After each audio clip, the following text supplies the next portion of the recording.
there.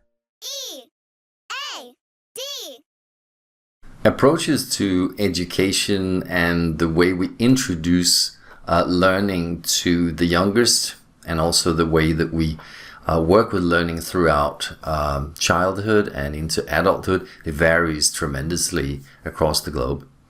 In today's session, we're going to compare and contrast different approaches. We're going to focus mostly on Europe, and more specifically Scandinavia, which is where I was born, specifically in Denmark. So we're going to focus mostly on that, but also talk about some of the different approaches you will find within the European Union.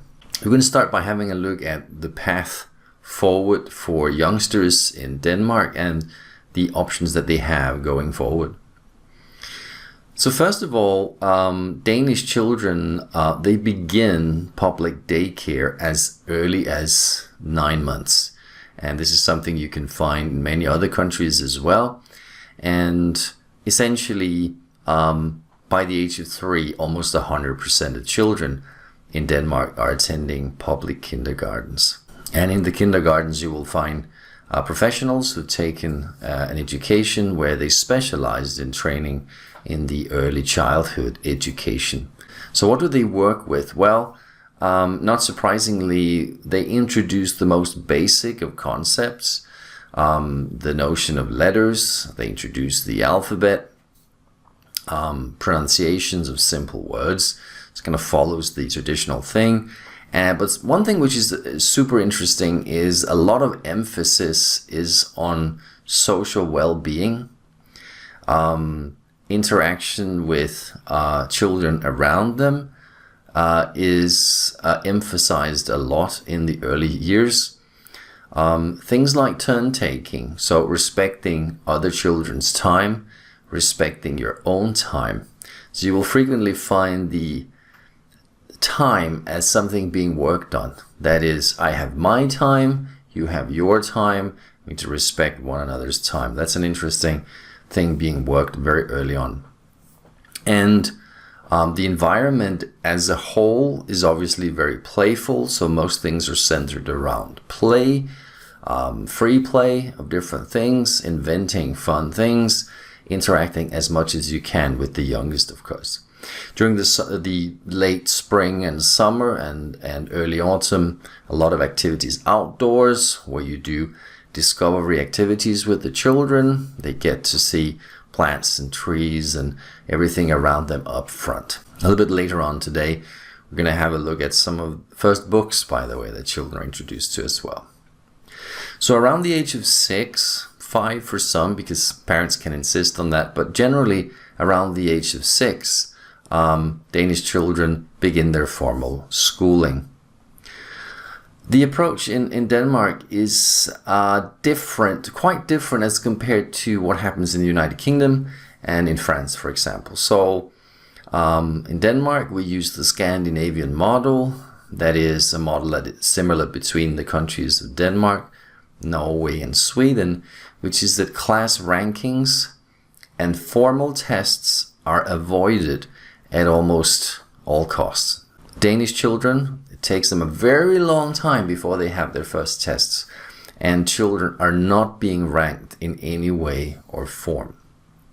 There's a lot of emphasis on group work, and again there is that coming back to turn-taking. So very early on, children learn to work in groups, to interact with other children and listen to other children. That's being emphasized a lot in the early years. Another thing is that the environment, generally speaking, is incredibly informal. Again, compared to certain German schools, French schools, and schools in the United Kingdom, you would expect their teachers to be called by their last name, Mr. and last name or something similar. Not so in Denmark, first name only. Everybody is first name. So it's quite an informal setting. The focus in the early years is on problem solving, not memorization. So those of you who know the history of learning and teaching will know that we've come from all information being essentially available in Latin, so exclusively for speakers of Latin. And then it became the study of literary works, the great works of famous writers that you would then study, and then you would translate that when we're talking about learning a second language, for example.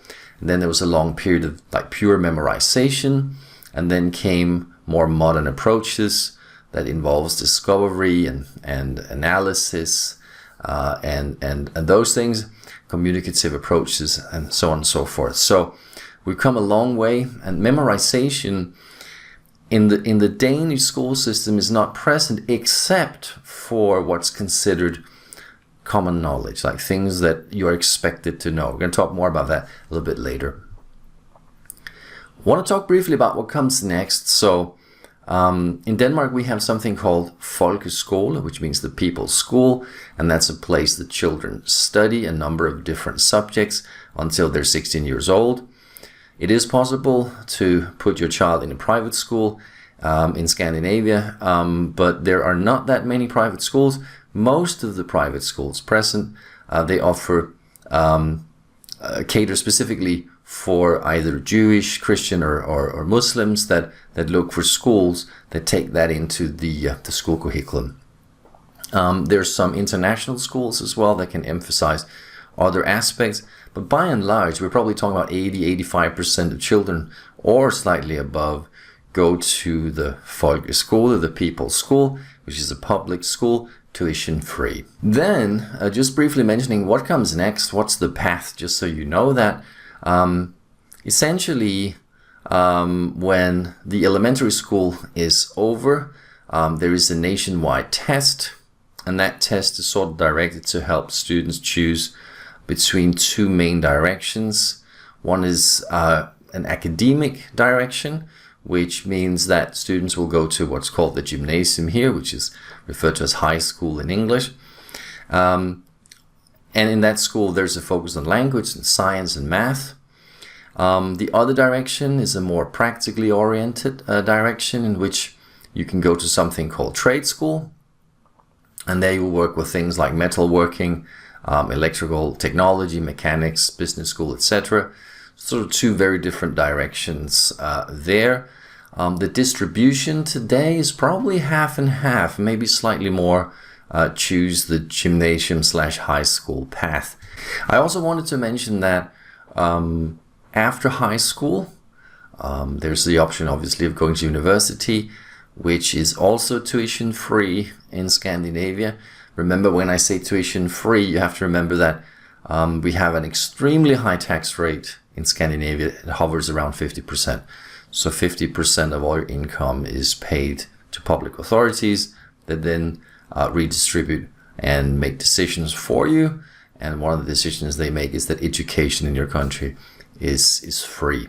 But it's more than free. In fact, if you choose to study at university later on, you're entitled to receiving money from the public authorities.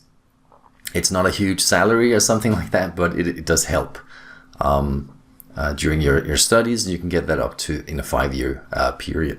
I just wanted to let you know as well that there are many options for people in their 30s, 40s, 50s, 60s, all the way to retirement to take supplemental courses. And there's a high emphasis among Danish workplaces to pay for their employees additional training, which I think is a great thing. It's also worth noting that we have what is called like people's education, especially for the elderly. So if you want to get into something like cooking class or foreign languages or music, you can do so throughout your entire life. I'd like very briefly to talk a little bit about European schooling and learning approaches, especially for the youngest ones. Especially in a country fairly far away, such as Brazil, we tend to think of Europe as a unit, as a single entity. And it's important to note that although we have a European Union, which by the way is under pressure, it's not going super well in some aspects, but just because you have a union doesn't mean that the individual countries have the same approaches to solving problems. related to basically anything. And when it comes to learning and teaching and approaches to learning, it's not an exception. So you will find that countries such as Denmark, Norway, Sweden, Finland, Iceland, Greenland pretty much share their educational system, like their starting points. And you will find other countries, I mentioned some of them, Germany in general, certainly countries in the United Kingdom, certainly France and parts of Spain, Italy, have a different approach. And what that actually means is you can kind of set it up so you have two groups. They're just about the same size, I should say. And on the one hand, you have parents and teachers argue that children should not be academically tested when they're 4 years old or younger. They don't need that pressure. It's too early. And another large group saying that no, we need to introduce testing at an early age. It's vital for the development of children. And so this is a hot potato, I think, not just in Europe, but around the world, because those are two pretty contrasting viewpoints. When we're talking about Scandinavia, then it's pretty much like this. The main focus is on play. And whatever happens in the classroom in the earliest years, but actually all the way throughout their school life, play, the playful environment is key. Another very interesting thing that differs, especially from the United Kingdom, is that the parents, they get sort of a more holistic progress report on their children. So where you would expect the United Kingdom a lot of focus on actual grades and performance in the individual subjects in school, in Scandinavia, teachers will mention that, of course, but there will be a lot more emphasis on behavior, respecting other students, time. We talked about turn taking, their social intelligence, if you'd like, social ability to interact with other students is something that's a lot of focus on. So that's really quite interesting. Another thing which is a tension point is what are we supposed to teach and at which age? So traditionally in Scandinavia, you leave things like money, finance, business, certain things of math, you leave that to the later years in elementary school. But there is a push, especially in the United Kingdom, to introduce things like business and finance concepts quite early on. Some studies show that things like earning, saving, managing money can actually be introduced at a very early age through play. And there's a push for that in the United Kingdom. In Scandinavia, much less so. As somebody who was born in Denmark, I would say that the aspects of, for example, managing a business or opening a company or being an entrepreneur is something that simply isn't touched upon in the early years, and even later on, I should say, it really isn't part of it. So there's a strong emphasis on what I would call traditional academia. We talk about Sweden, for example. This video is being recorded in Sweden, very similar to the situation in Denmark. A couple of keywords. Swedish children are encouraged to be creative while still learning academic basics. So creativity is stimulated a lot in Sweden. Keyword again, they should learn in a playful, fun manner. A lot of educational games, acting, and song. That's actually interesting that even in science classes, physics classes, in the early years, singing can be part of that. So that's kind of interesting as well. Other attributes such as perseverance, independence, and problem solving are being emphasized as essential parts of children's development. So some of the key words are quite interesting. I want to talk a little bit about the kind of subjects that Danish students are introduced to throughout the early years. So what you're seeing here are a list of subject matters written in Danish. So, but I'll help as we move forward very, very fast. So all of these are not introduced at the age of 6, but many of them are. But let's have a quick look at them. So this is actually 9 years of schooling in Denmark, elementary school. These are the things that all students will see. A couple of things can be are optional. We'll get to that. So Billedkunst is the arts. So the ability and the study of arts, drawing, all kinds of different art forms are being studied. And that's introduced very early on. So to stimulate creativity, children are put in arts classes. So we're not studying the history of art. We're not studying Kandinsky, right? We're studying creativity, and get a paintbrush in your hand, doing watercolor painting, stuff like that, very early on. Then we have biology, which is a part. We have, of course, Danish as the first language. We have Danish as a second language because we have a lot of foreigners in the country.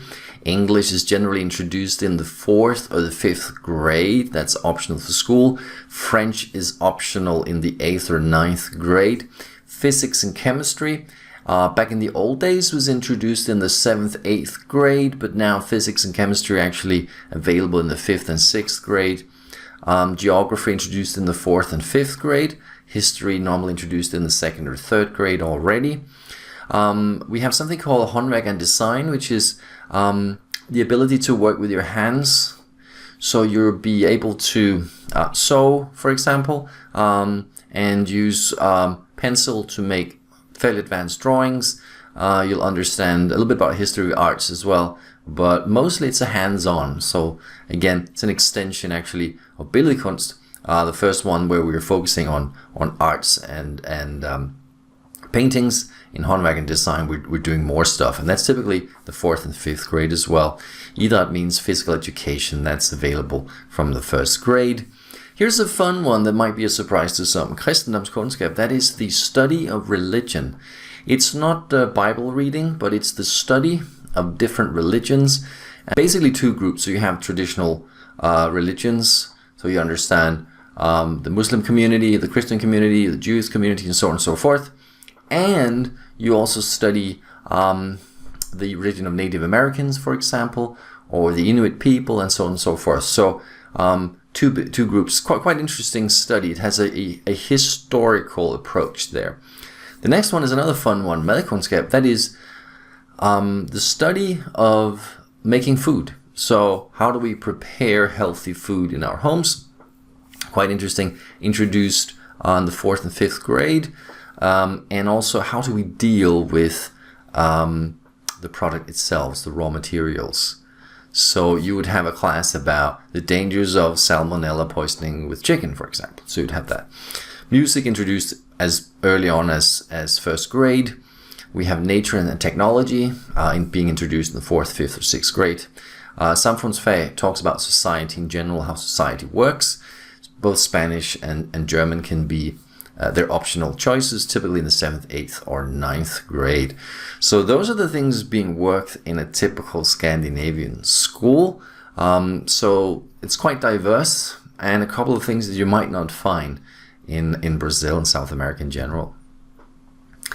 I wanted to show you something about the kinds of inputs or the kinds of books that you could expect for the youngest. So we're looking at materials here available for children in the 1st grade, potentially 2nd grade. So we're talking about children ages 5, 6, and 7. As is the case in Brazil today, there's a combination of digital resources and traditional books. That's still the case in Scandinavia.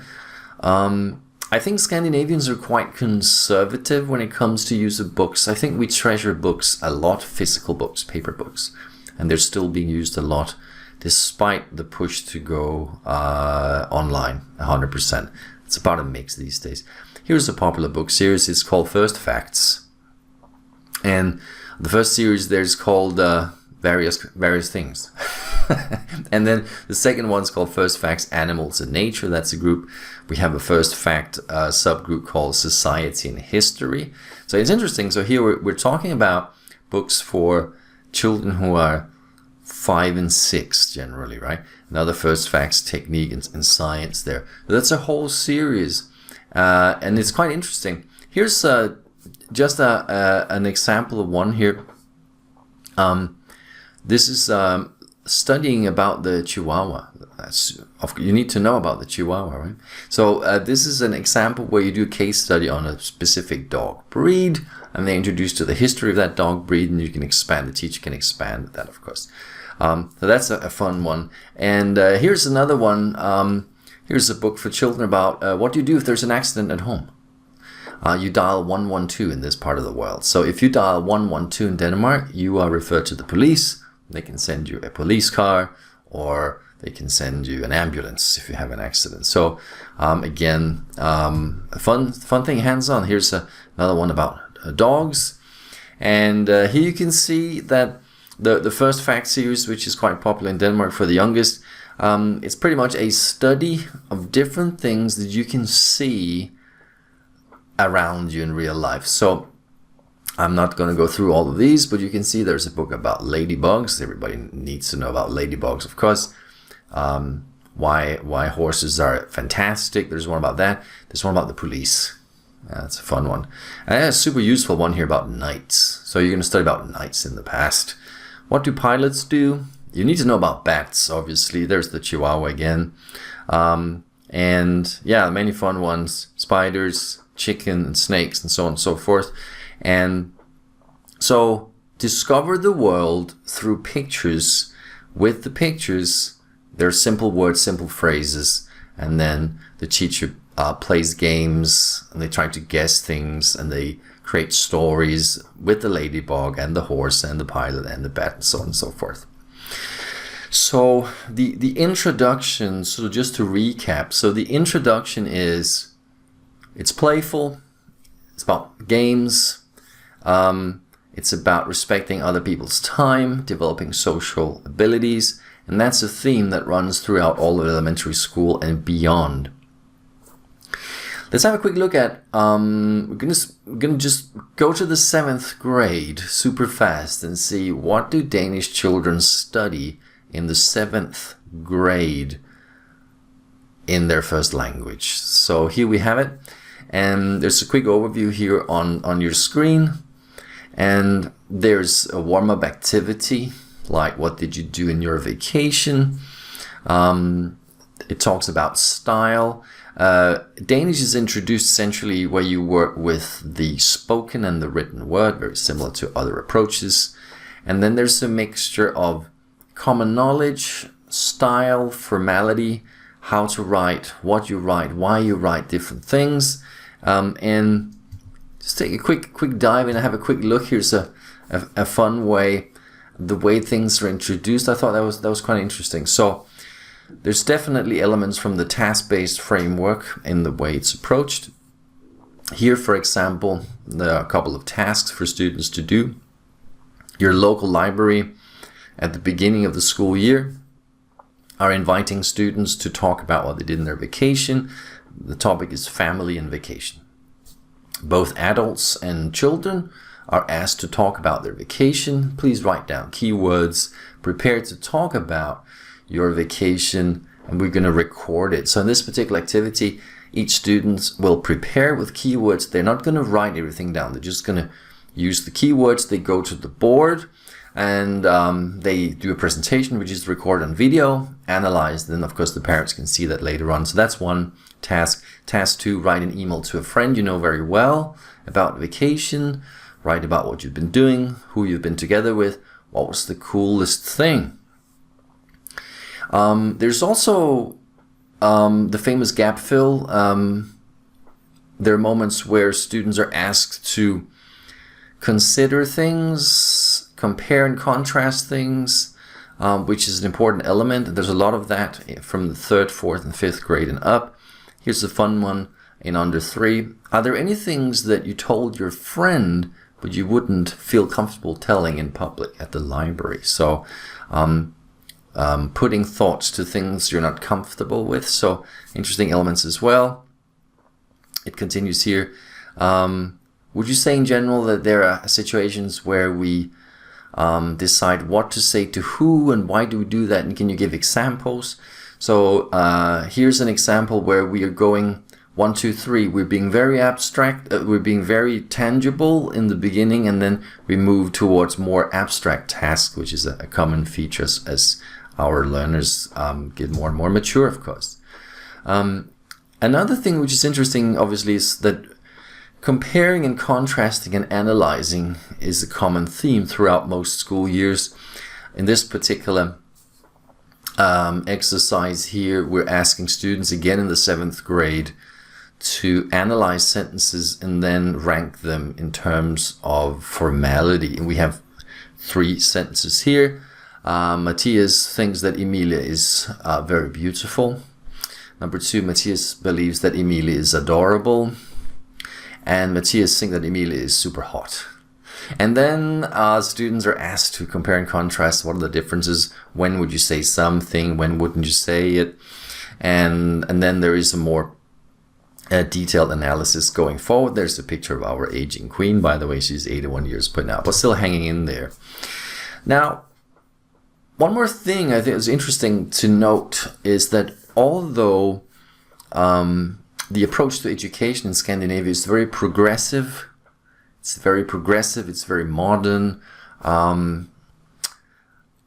there's still a couple of things where it looks old school, where we kind of, it may be old-fashioned, but that's the way it is. Here's an example. Common knowledge, things that you're supposed to know. From the 5th grade, 6th and up, we're starting to build in school a database of knowledge that, despite that the Scandinavian model does not incentivize memorization, it does. Here's some memorization, things you need to know. So let's have a look at what you need to know when you're in the 7th grade here, and it's kind of fun. You need to know who the President of the United States is.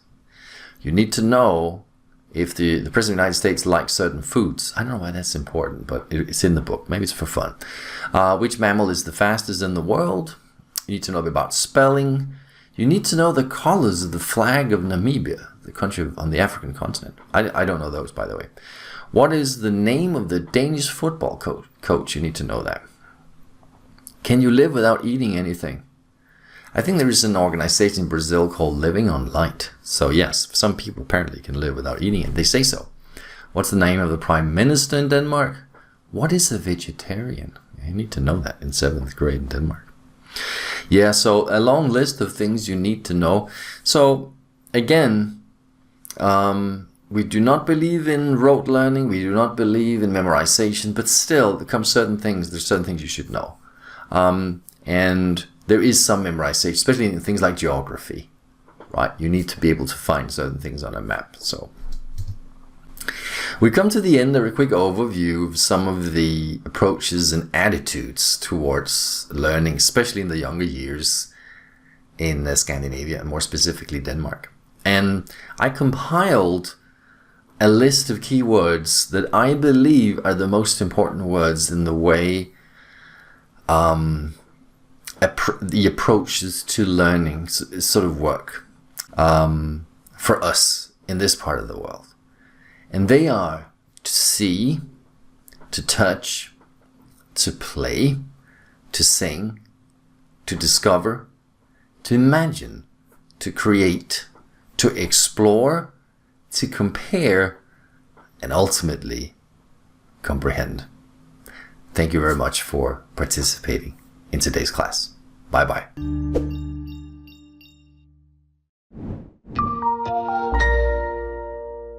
Hi. Hi there.